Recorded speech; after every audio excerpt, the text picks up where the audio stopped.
Imagina quando Mãe Yashoda queria amarrar Krishna, porque Mãe Yashoda ficou muito brava com Krishna, porque Krishna, né, quebrou o pote de manteiga. Mãe Yashoda ficou muito brava e queria amarrar Krishna, mas ela só conseguiu amarrar Krishna depois que Krishna percebeu o seu esforço, né? Ou seja, percebeu o seu esforço e Krishna quis dar essa misericórdia. Então isso fala Jiva Goswami, que o Bhakti ele depende não somente do nosso esforço, mas depende também da misericórdia de Krishna. Então na Bhakti Yoga nós batemos a porta da misericórdia. Nós batemos ali, nós chamamos ali a misericórdia. Então nós entendemos que não é com o nosso intelecto, entendemos que não é com a nossa inteligência, que não é com a nossa mente, não é com os nossos sentidos, não é com a nossa energia, e sim com a misericórdia de Krishna. Quando Krishna ele se sente satisfeito, quando Krishna escolhe alguém, quando ele derrama a sua misericórdia sobre essa pessoa, então tudo pode acontecer. Então aí o impossível se torna possível. Esse é o plano de Krishna. Um plano que realmente... Um plano que nós estamos fazendo parte disso. Então nós temos uma participação nisso também. Isso é o Srishti Lila, ou seja, esses passatempos de Krishna, o passatempo da criação. Então agora temos que entender a nossa posição. Jivabada. Jivabada significa alma condicionada. Jivabada. Então nós estamos condicionados. Condicionados por quem? Pela nossa mente, pelo nosso ego, pelos nossos sentidos, pela influência do meio ambiente, das gunas, ou seja, de Maya Shakti. Então Maya Shakti, essa energia material, ela nos condiciona também. Então essa é a nossa posição. Ou seja, sofrendo por causa desses inimigos internos. Então nós não deveríamos se preocupar tanto com os nossos inimigos externos. É como uma coisa muito natural. Por exemplo, como você pensa, se você se preocupa tanto, né, com as coisas externas que estão acontecendo. Então, você está muito preocupado, por exemplo, na hora de estacionar o carro, preocupado se vão fazer alguma coisa, se vão fazer alguma coisa para você quando sai na rua. Imagina, você está preocupado, será que você é assaltado? Será que vão tentar roubar o meu carro? Você está muito preocupado com isso. Mas aí quando você vai dormir, você convida, sei lá, o Fernandinho Beiramar, né? Esses traficantes assim muito... Quem mais quem? Você convida eles para dormir junto com você. É mais ou menos isso que está acontecendo. Então nós estamos nos preocupando muito com os elementos externos e ao mesmo tempo não damos importância aos elementos internos, aos nossos inimigos internos. Os nossos inimigos internos são muito poderosos. O Krishna ele fala: Mamamansho Divaloki Divabuta Sanatana Manaha Shastrani Indranini Prakriti Stani Kashu. Ou seja, a entidade viva aí que está sofrendo, né, com a mente, com os sentidos. Então esse é o grande problema. O problema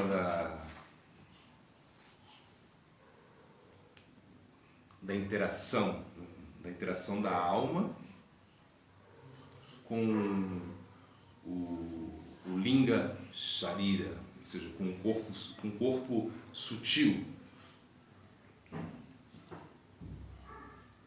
Ele é sutil e, entretanto, é mais poderoso que o corpo grosseiro. Por quê? Porque nós estamos levando esse corpo sutil para outras vidas e trazendo ele de outras vidas também. Imagina, a gente está trazendo isso aí, ó, vida após vida, estamos trazendo isso. Então esse é o grande problema. O problema que nós temos com a nossa mente, o problema que nós temos com o nosso ego, com a nossa falsa identificação, agora estamos nos identificando com algo que realmente não tem tanta importância. Mas nós damos muita importância a isso. Então a mente é como um elemento que pode paralisar a sua vida, pode paralisar o seu corpo. Essa é a mente, tão forte, que é capaz de paralisar tudo. Imagina se a mente para, você para. Se você está andando, distraído, e você tem os seus sentidos que funcionam de uma maneira perfeita, você escuta, você vê, você percebe, mas se a mente te absorve tanto em alguma coisa, você pode passar e não ver nada, não perceber nada. As pessoas chamam e você não ouve.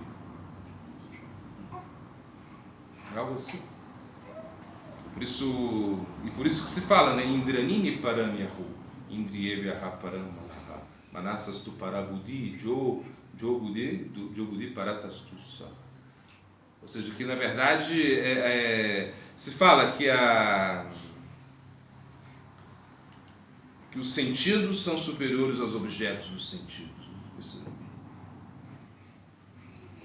Então, aqui estão os objetos dos sentidos estão aí. E aqui estão os sentidos. Os objetos sentidos, eles são os vishais, ou seja, esses elementos que atraem tanto a nossa atenção. Quando você vai ver uma paisagem bonita, por exemplo. Então você imagina, você sobe a montanha para ver o pôr do sol. E para você isso é o mais importante. Ou seja, quando o sol está se pondo, e esse espetáculo, que é o sol se pondo. Entretanto, isso é como um bishai, ou seja, é como um objeto do sentido que capta a sua atenção. Eu já contei isso, mas uma vez a gente... faz muito tempo atrás, eu nem conheci os devotos. Aí com um amigo a gente foi subir para ver... a gente queria ver o pôr do sol numa montanha. Então a gente foi. Bom, ele levou um baseado, para ver o pôr do sol. Aí quando chegou lá em cima, ele percebeu que tinha perdido o baseado. E aí ficou desesperado. Mas eu falei, mas o pôr do sol não vai acontecer da mesma maneira. Mas já não tinha mais importância, porque claro que quando fuma, aí o pôr do sol se torna mais bonito, porque você fica mais, seus sentidos, ou seja, altera a tua consciência e você percebe, consegue ver uma beleza a mais nisso. Eu não sei, uma sensação, coisa de maluco. Mas o pôr do sol é o pôr do sol. Mas a gente vê como os objetos dos sentidos condicionam os nossos sentidos, de uma maneira incrível. Como as pessoas que fumam, pegam um cigarro e aquela coisa assim, aquele ritual, o cigarro sai, pega, sabe? É um ritual, ou seja, na verdade, isso é como uma ritualística, Entretanto, pelos objetos, os objetos sentidos colocando tanta importância na nossa vida. Assim. Então, se você deixar, os objetos sentidos dominam os seus sentidos. Esse é o ponto. Você não pode deixar isso acontecer. Que você fique tão atraído. Né? Por exemplo, quando a gente está sentado diante de uma televisão, a sua consciência já não é mais você. Né? Você está sentado ali, imagina, você está captando toda a consciência externa. A consciência externa te domina. Você está sentado ali e acabou a tua consciência. Você fica como... dizem, não sei se é verdade, mas eu vou falar que essas ondas, né, da televisão, as ondas que provocam uma mudança no teu cérebro, né, essas ondas eletromagnéticas da televisão, fazem o teu cérebro funcionar mais ou menos como se estivesse num estado de coma. Assim, não sei se é verdade, mas é mais ou menos isso. Você perde a sua consciência, já não é mais você. Você já entrou em outra consciência. Claro, o celular é um pouquinho melhor, porque você fica ainda, né, mexendo um pouquinho. Assim. Vamos ver o que aconteceu lá no YouTube. Você ainda brinca um pouquinho, né? Aí você ainda tem um pouquinho de interação. Mas você pode ficar no celular como, né? O dia inteiro no celular. E acabou a comunicação da pessoa que está... Eu lembro, porque antes... A gente ia no ponto de ônibus, as pessoas ficavam assim, né? Antigamente, né? E a pessoa, claro, perguntava, claro, sempre saía uma conversinha, como é? Aí perguntava, tá chovendo muito, sim, tá chovendo, né? Tá calor, aí sim, como tá calor, você viu lá, uma coisa assim, alguma coisa sai ainda, mas hoje em dia as pessoas sentam aí, como todo mundo, e entram no ônibus, e então, assim, ou seja, não existe nem, claro, né? E inclusive na própria a comunicação, porque se diz que em Kali Yuga a comunicação é mecânica, né? Em outras eras a comunicação era telepática, mas em Kali Yuga a coleção é netamente mecânica. Então, hoje, inclusive a comunicação perto se torna... Você está perto e você não consegue se comunicar com as pessoas. Então a gente vê a importância, ou seja, quando se fala os sentidos são superiores aos objetos sentidos. Claro, porque, por exemplo, se você separa, se você tira os objetos sentidos, então já não tem problema. Ou seja, então se você realmente não, ou seja, o que você não vê, você não sente, não é assim que se fala? Então, se te colocam longe dos objetos dos sentidos, já ajuda. Eu me lembro, o Mário Covas, né, que foi governador aqui, parece. Ele foi governador de São Paulo, uma coisa, o prefeito, o governador, enfim. Ele tinha grandes problemas assim, de respiração, porque era um fumante inveterado. Mas naquela época, até nos aviões, tinha ala de fumantes, né, imagina, e ala de não fumantes. Era comum. Então as pessoas podiam fumar dentro do avião, mas isso era possível, podia. Uma coisa, né? Era, nos ônibus também se podia fumar, né? Imagina, uma coisa absurda, né? Mas isso era permitido, e nos aviões também era permitido. Então ele disse que ele gostava de viajar na área dos fumantes, né? Mas ele não fumava mais, já não podia fumar mais, né? Mas ele falava que gostava de viajar na área dos fumantes para sentir o cheiro do cigarro assim mais perto, assim, como ficava desfrutando disso, né? Algo assim. Mas se a gente fica longe dos objetos dos sentidos, ou seja, já não tem tanto problema. Então a mente, ela é muito... Agora, a mente é mais poderosa que os sentidos, porque a mente é como a rainha dos sentidos, e a mente também é um dos sentidos. Então, se você controla a mente, você vai controlar os sentidos. Então, a mente é como está dizendo. Se você captura a sua mente, você captura todos os seus sentidos. É como nesses filmes que a gente vê, né? cara vai ali, então um cara que é muito perito, né, em arte marcial, em Kung Fu, não sei, vai assim, segura a pessoa aqui, né, assim, e a pessoa desmaia. Uma coisa assim, segura um ponto, né?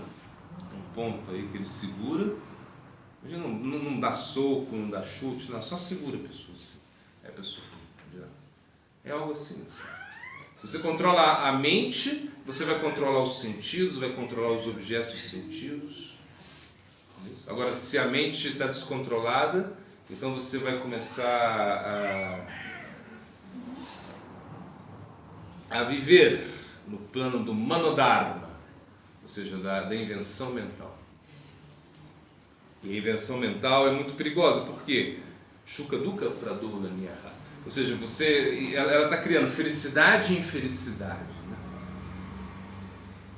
Mitro da China Ripavaha. Ou seja, ela está criando inimigos, amigos. A mente está criando isso. Na verdade, isso não existe. Não existe. Entretanto, a mente está criando isso. Então, como é melindroso isso, ou seja, entender, e aí você começar. Esse dia a gente estava conversando, falei, o que é consciência? O que é consciência? Chit, o que é consciência?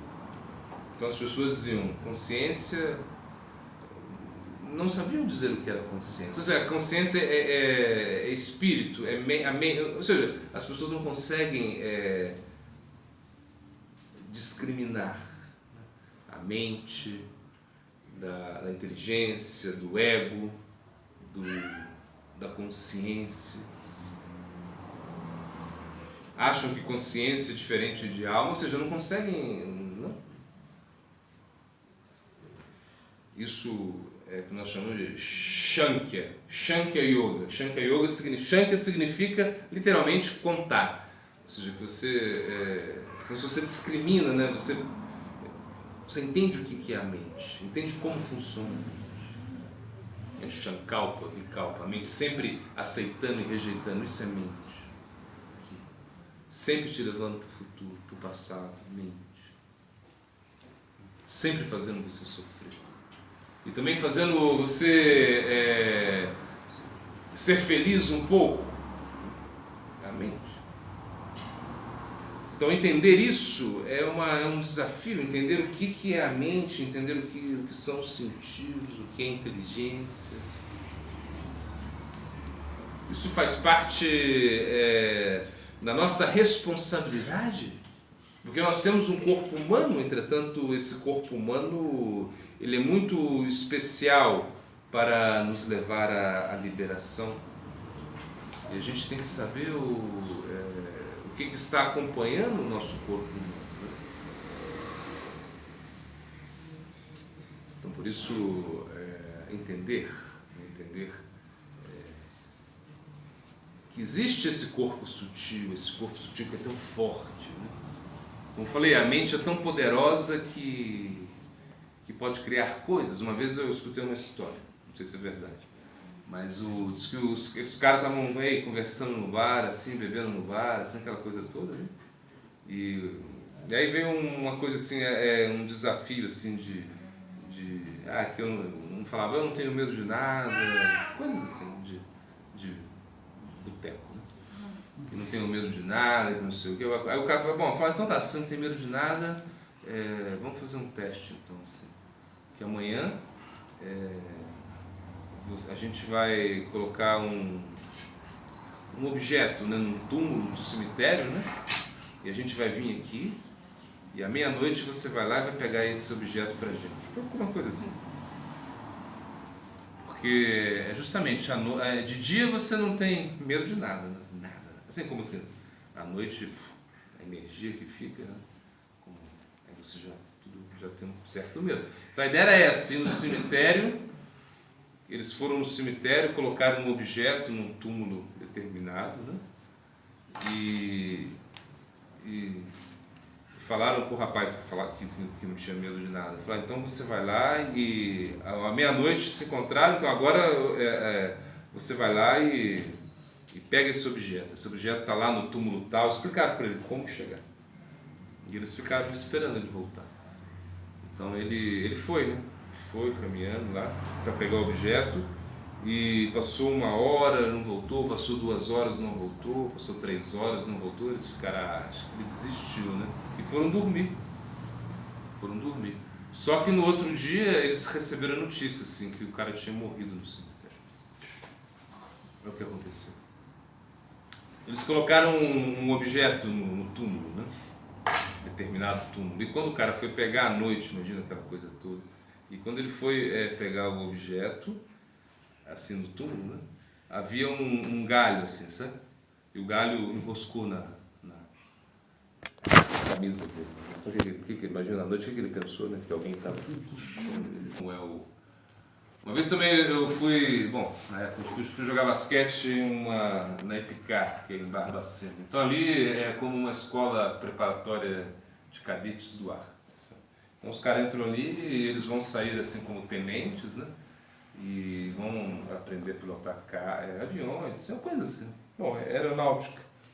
E quando as pessoas passam, né, no concurso, que é muito difícil passar nesse concurso, então aí quando eles chegam nos calouros, né, eles davam um trote nos calouros, assim, né, como coisa de faculdade. Bom, então um dia um dos trotes, assim, né, era pegar o cara, o calouro, e amarrar na linha do trem, assim, sabe? Eles amarravam ele na linha do trem e o trem, só que é o seguinte, só que essa linha era desativada. E passava outro trem, assim, paralelo, né? Na outra linha, entendeu? Uma coisa assim. Mas imagina o cara amarrado, né? E o trem, o cara pensa que vai... Claro, aí quando não acontece nada, todo mundo ri, mas só que o rapaz que fizeram isso, o cara morreu do coração. Tava lá, aí acabaram com o trote, né? No ano que a gente foi, eles contaram essa história e foi uma coisa assim, imagina. Ou seja, a mente matou a pessoa. Então a gente entende como a mente é poderosa, né? Então por isso Patanjali ele diz Yogasthita Vrit Nirodha, que você tem que controlar a mente. Então essa é como se você tem que deter as funções da mente se você quer praticar yoga. Então tem que deter as funções da mente. Se você não detém as funções da mente, você não consegue praticar yoga. De tão poderosa que a mente é. Então, é uma tarefa difícil, né? Deter as funções da mente. Né? E Krishna, ele está falando qual é a melhor maneira, né? Mamana bhavama. Pensa em mim, assim, Krishna. Se você pensa em mim, você vai deter a sua mente, assim, Krishna está falando. Esse é Bhakti Yoga. Então, Bhakti Yoga é muito poderosa, por quê? Porque se você pensa em Krishna, você já controla a sua mente. Aí você fala, mas é muito difícil pensar em Krishna, porque eu só penso em besteira. Então você canta Mahamantra Hare Krishna. E quando você canta o Mahamantra Hare Krishna, você está ouvindo o Mahamantra Hare Krishna. E quando você ouve o Mahamantra Hare Krishna, automaticamente você está se lembrando de Krishna, você está pensando em Krishna. Então isso é Shravana, Kirtana, Vishnu Smara. É tudo ao mesmo tempo. Você canta, escuta e relembra. É muito poderoso. O processo é muito poderoso. Então nessa era, em Kali Yuga, se recomenda Kirtana. Você tem que cantar. Você tem que pronunciar o Mahamantra Hare Krishna. E quando você pronuncia, é muito mais fácil você se concentrar. Muito mais fácil. Então, por isso, controlar a mente é muito importante. Mas mais poderosa que a mente é o quê? Inteligência. Ou seja, a inteligência é mais poderosa que a mente. Então, a inteligência ela tem a função de discriminar. E se a inteligência pode convencer a mente. Né? Esse é o ponto. A inteligência mostra para a mente o que é certo, o que é errado, o que deve ser feito, o que não deve ser feito. Isso é inteligência. Buddhi. Mas a inteligência superior, Evambude Parambuddha. Qual é a inteligência superior? Buddhi Yoga, a inteligência que realmente te mostra, ou melhor dizendo, mostra para a mente as coisas como são. Isso é Buddhi Yoga. A Buddhi Yoga, ela vai incrementar a nossa inteligência. Buddhi Yoga vai incrementar os nossos sentidos, vai mudar os objetos dos sentidos, vai espiritualizar os objetos dos sentidos. Isso é Buddhi Yoga. E, por exemplo, a inteligência material, ela simplesmente dá combustível para a mente, não é isso? E combustível para os sentidos também. E incrementa os objetos dos sentidos. Isso é Buddhi Yoga. Ou seja, perdão, isso é Yoga, Buddhi material. Né? Buddhi que está relacionado ao plano material. De repente, por exemplo, comer é uma necessidade do ser humano, concorda?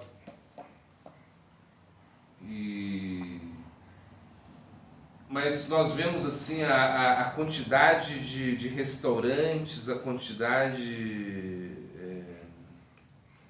assim, é uma coisa imensa a variedade de comidas, a variedade de formas de comer que você tem. E tudo isso incrementado pela inteligência, ou seja, a inteligência material. A inteligência material se conecta com a mente, dando combustível para que tudo possa estar no plano da matéria. E a mesma coisa com kama, ou seja, o desfrute. Né? Imagina, o desfrute sensual, que deveria ser simples. Essa capacidade de desfrutar, essa propensão que nós temos a desfrutar, deveria ser somente para gerar filhos, ou seja, para uma vida conjugal baseada em princípios religiosos, algo assim. Entretanto, a luxúria, né? Imagina, a luxúria, a luxúria se deposita, assim Krishna diz, na mente, na inteligência, nos sentidos. E quando a luxúria está na inteligência, a inteligência se torna... como a luxúria está na inteligência, a inteligência se torna uma máquina muito poderosa para incrementar tudo isso. E aí nós vemos, ou seja, como as pessoas são movidas pela luxúria, como as pessoas são influenciadas pela luxúria, ou seja, como... para você vender qualquer coisa, você coloca lá, né, uma mulher lá, assim, uma foto para vender cerveja, tem uma mulher, para vender, sei lá, trator, tem outra mulher, para vender carro, tem outra mulher. Ou seja, isso é como a luxúria. Né? A inteligência incrementando a luxúria. Então, nesse sentido, hoje é um dia muito